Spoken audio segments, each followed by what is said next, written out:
Путешествие киномана. Выпуск номер 13. Мультфильм «Падал прошлогодний снег». Подкаст-версия. Год выпуска 1983. Длительность 20 минут. Режиссер Александр Татарский. Сценарий Сергей Иванов. Студия «Творческое объединение Экран». Кинопоиск 8,8. 1983 год в истории. 12 апреля впервые мэром Чикаго избран афроамериканец Гарольд Вашингтон. 25 марта Майкл Джексон впервые продемонстрировал свою знаменитую лунную походку. 13 июня Пионер-10 стал первым искусственным объектом, покинувшим пределы Солнечной системы. 2 августа умирает Джеймс Джеймерсон. 14 ноября выходит 11-й альбом прок-рок группы Yes. Странно, что в этот год у Диснея не было анимационной полнометражки. В этот год студия занималась чем угодно, пересдавала свои старые работы, снимала фильмы с живыми людьми и даже открыла первый Диснейленд за пределами США. Следующую полнометражку мы увидим только в 1985. Стадия 1. Обыденный мир. Сетап обыденного мира и обыденного героя. Мир довольно абсурдный. Скорее всего, для обитателей этого мира этот самый мир не является чем-то странным и абсурдным. Стадия 2. Зов к странствиям.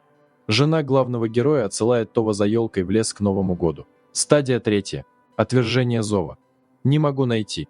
Похоже, что отвержения не было. Это скорее характеристика героя. Он плывет по течению, подкаблучник, вероятно, так как супругов всегда отбирает кружку пива и он не сопротивляется, но, как внутренний протест, всегда носит кружку с собой, даже иногда делает попытки выпить из нее. Стадия 4. Встреча с наставником. Могу предположить только рассказчика за кадром на эту роль. Но разве он что-то советует? Хотя иногда призывает героя к честности и порядочности. Иногда пытается его урезонить. Стадия 5.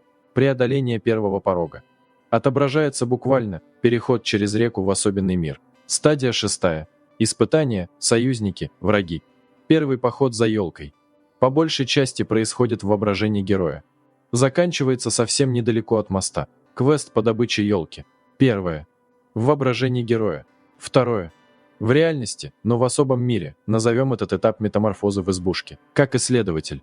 Исследует окружающий мир, ходит, смотрит и тому подобное. Стадия 7. Приближение к сокрытой пещере. Как испытуемый.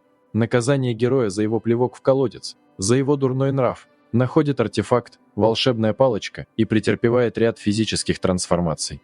Умирает в тот момент, когда не может передвигаться. Стадия 8. Главное испытание. Вспоминает, что дома у него жена.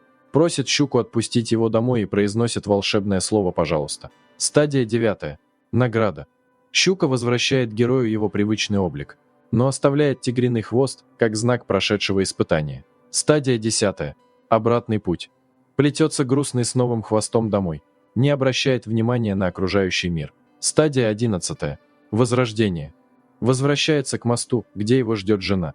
Отдает ей кружку пива и ластится, как пес. Изменения видны, герой поменялся. Может, даже бросил пить. Рассказывает о своих приключениях и даже показывает в качестве доказательства свой тигриный хвост.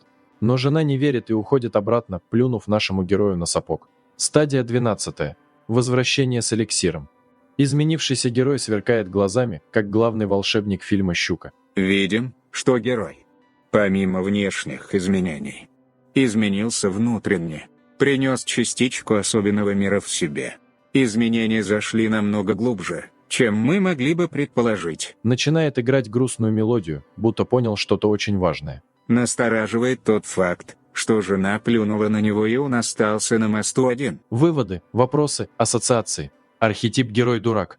Не знаю, есть ли такой официальный термин. Но наш герой сам ничего не хочет, его не мучают внутренние конфликты, делает все по указке жены, много мечтает. В этих мечтах проживает жизнь.